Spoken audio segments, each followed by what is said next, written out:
Let's talk about Harmonies, a gorgeous game that's showing up on lots of top 10 lists.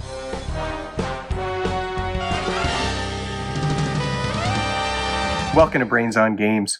I'm Dr. Brian McDonald. In this episode, we're going to talk about a game that's been showing up on a lot of top 10 of the year lists for 2024. Well, it's early 2025 now, and I sort of played this game, in November was my first time playing it. But I've been lucky enough, Asmodee sent me a giant box full of games, and this was one of them, so I'm happy to show it to you today. It's a game called Harmonies from Libellud Games.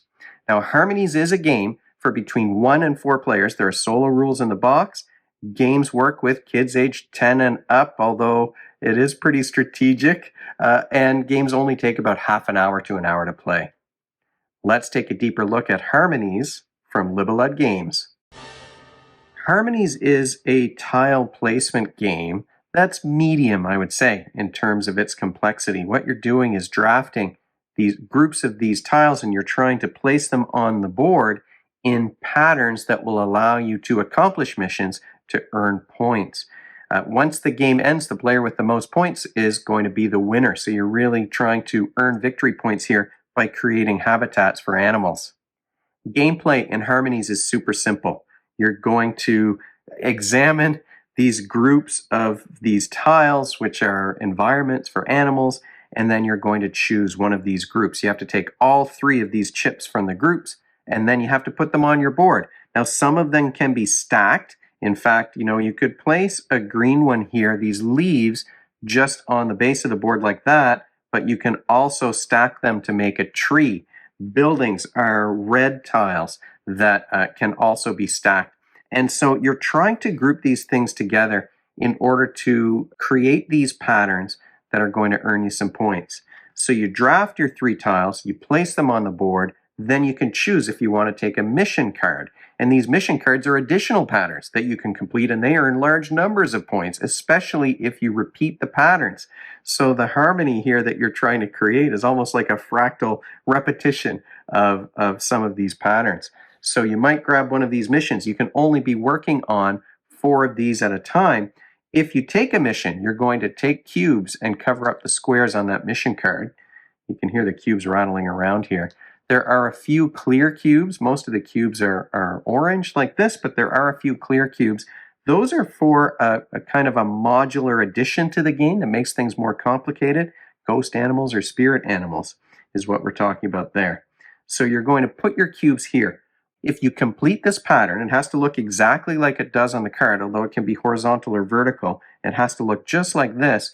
Then you're going to earn some points potentially. If you're lucky enough to have been able to draft these pieces to create this pattern, what you're going to do then is take one of the cubes from your card and you're going to place it as it's shown on that mission card. So now I've earned 5 points. If I do the same thing again, I'm going to earn 11 points. And if I do it a third time, that's 18 points. Once I do the 18-point one, that card comes out of the way, and now I can put another mission in its place. So I can only have 4 at a time, but once I finish one, it's moved out of place so that another one can take its place. So you do earn a lot of points through those missions.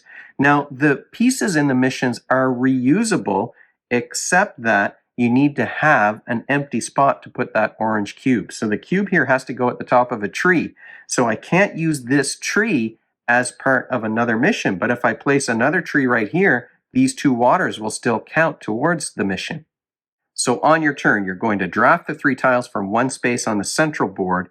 You're going to place all 3 tiles on your board. You have an opportunity, it's optional, to take one of those mission cards, but you can only be working on 4 at a time. And then you're going to check to see if you've completed any of those missions. The game's going to end if you run out of these tiles to draw. So you've got this big bag full of tiles, but you're going to go through those quickly, especially at larger player counts. Or the game might end if you've only got 2 spaces or 1 space left on your player board. Then that's going to be the end of the game, and you'll start counting up points. Thankfully, they've included a nice pad to add everything up from the different missions that you're going to complete. There's lots of replayability here. You've got a nice thick deck of these beautiful, really, mission cards to complete these habitats that you're building for different animals. You've got player boards that are also double-sided. So this is the one that we played in the games that I've played when I played Harmonies, but you can also play it sideways like this instead of kind of up and down in more of a square formation. You've got a rectangle here. Uh, Beyond that, even you've got these point this point salad patterns really that you can make on the board that you're going to be counting up. So you might be trying to make some trees. You want to have mountain ranges. Mountains only score if they're next to other mountains. Groups of flowers are going to earn you some points. You want to have some multiple groups there. Buildings need to be surrounded by different habitats. You might be trying to get a long river on your map. But you could flip this over and there are different, it's really the water is what scores differently here. So there's multiple different ways to score this game and to play the game.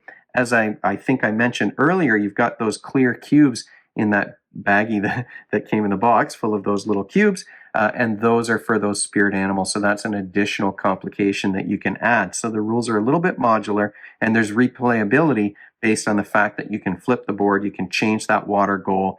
There's a few different things that you can do here. So I'm calling them ghost animals or spirit animals here. That's not really what they're called. They're called nature spirit cards, and they look something like this. So these are some extra missions that you can complete, and there's a smaller deck of those nature spirit cards. You're meant to add this only after you're more familiar with the game, once you've played through a few times without these extra cards.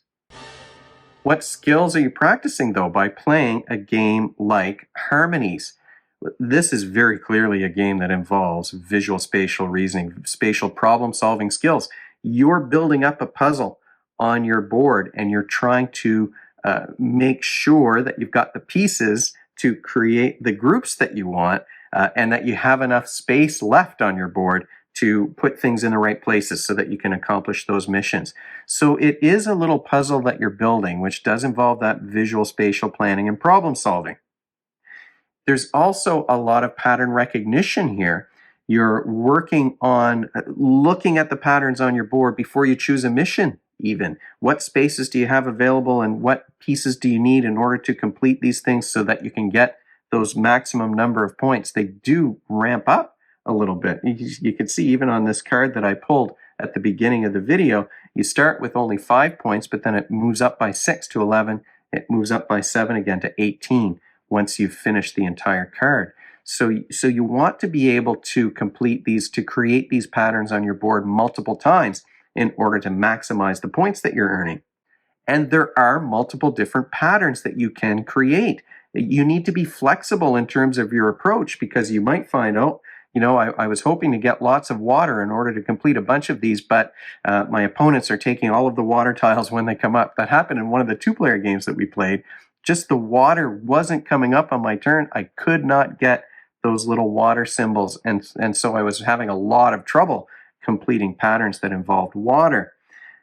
You're also working on these patterns as well. So if you can get that a long pattern here with a nice river on your board, if you can get multiple groups of flowers, you're going to earn those extra points. So you might be adjusting your approach on the fly as you play. And if you are kind of approaching a problem like this in a flexible way, you're doing logical thinking and problem solving, you're trying to develop steps to solve that problem and to carry out those steps. We're talking about flexible problem solving or fluid reasoning. This is another really important skill when it comes to the kinds of assessments that I do, the educational assessments I do in my job. Fluid reasoning is important in math and science, especially where there's that trial and error and you have to adjust your approach as parameters change. Finally, of course, you're managing resources here. You're deciding where to put these things. You're managing when you complete these missions in order to make sure you're maximizing the number of points that you're getting. And you have to plan ahead in order to obtain the right chips to build the habitats that you want to build on your board. And so if you are planning, if you're budgeting these habitats in those spaces and you're thinking ahead in order to accomplish those goals, well, then we're talking about executive functioning skills, the behaviors that you need to work towards a goal. And these are important when you're tackling anything in an organized way if you're trying to be efficient. Final thoughts about Harmonies. Well, this is a game, it's so colorful.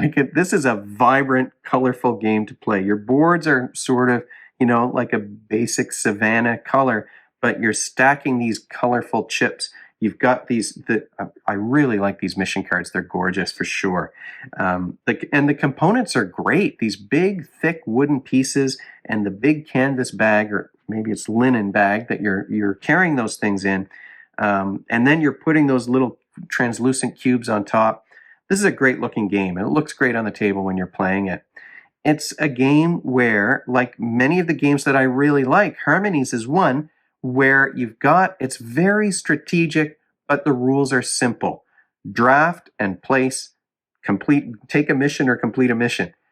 Pretty simple and straightforward rules, but you really are needing to be strategic. You're even, and I think the design is clever here. When you're looking at your points cards, it tells you how many of each of these chips are in the bag. So you can kind of evaluate the probability if somebody takes that water chip that I wanted, is another one likely to come up by the time my turn comes around again.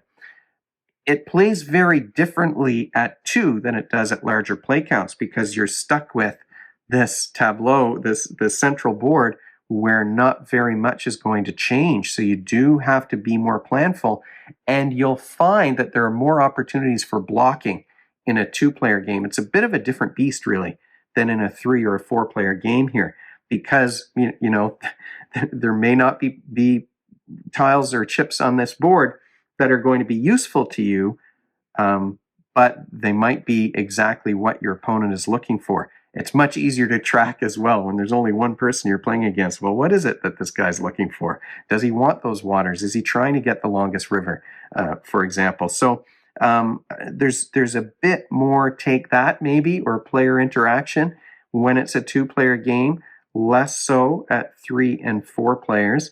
I think I like the 3 and 4-player game, honestly, a little bit better than just at 2 players because, these chips are changing up more often. Each time your turn comes around, it gives you more opportunities to complete those missions, and you're kind of focused on your board a little bit more than you are on the other players' boards, which, you can make a nice board in that way, and you can accomplish more goals, and it becomes a higher scoring game in that case. Usually the turns in Harmonies are pretty quick too. So that is a nice thing. You're taking those chips, you're placing the chips. You can get bogged down a little bit, and I found this happening in the games that I've played, where you're kind of thinking, well, where do I want to place these things? Or even, which ones do I want to take? If I want to build a building, there's only one building here on the board, but I don't have anything to stack underneath it on this tile. But am I going to lose it if I... Anyway, there's lots of things to think about here. So your turns can go pretty quickly as long as you're planning them out while the other players are playing. You may have to adjust that plan if they take the tiles or the chips that you wanted. But it's a pretty quick playing game at 30 minutes to an hour. Are there downsides, though, to Harmonies? Well, I mean, look, if you like tile placement, with chip placement in this case, if you like those tile placement style games, those spatial games where you're kind of building your own little tableau, this is a great one with great art, and it's super colorful. It is a different game at 2 players than at 3 and 4, like I said. So if you are concerned about those take that elements and you want to minimize those, then you want more players. So maybe that's a downside for some. The randomness of the draws, you might feel frustrated if you're not able to get those chips that you want on the board, or if there's only one of them, like this building, and somebody takes the one that you wanted, that could be frustrating too. So there's a randomness element there that might drive some people a bit batty. That wasn't the case for me. It kind of reminded me of a combination of games with mechanics that I like. I mean, you've got that center board where you're taking some chips, some of which you might not want, which is a little bit like those Azul games. You've got this tableau that you're building, and you might have pieces that you have to place, and you may not be able to place them in the way that you want to, like Tiny Towns, for example. Harmonies is a game that I'm going to take out and play again. I've played it several times since it came in. I played it at Ludicon in November. That was my first exposure to this one. I'm terrible at these kinds of games and I need the practice, let's be honest. So I'll bring this to a gaming event and play with some new people and show it off to new people because it has that quick to teach, quick to learn element to it, which I really like. You can get down quickly to playing the game. It's easy to set up and quick to set up too. You know, you're going to put all of these chips back in the bag when you put the game away. So it's perfect. You can take it out and get things set up in under 60 seconds, probably, if you're able to get the cards out quickly enough. So this is a really great game. I have to thank Asmodee for sending Harmonies my way. Thank you so much for sending this one. If you have any questions or comments, what do you think about these nature-themed games? There's sort of been, in the past couple of years, a lot of games with the nature theme, with beautiful artwork and great components. Leave a comment in the comment section below the video. You can, of course, email me, though, at brian@brainsongames.ca. Brainsongames.ca is the website. That's where future episodes will go. Previous ones are up there already. Brains on Games is the X handle and the Blue Sky page and the Facebook feed and the Instagram page, so we're all over the place. And if you enjoyed this video, you want to be notified of future ones, you can head on over to YouTube and click that subscribe button. Thanks for joining me, and hopefully I'll see you next time.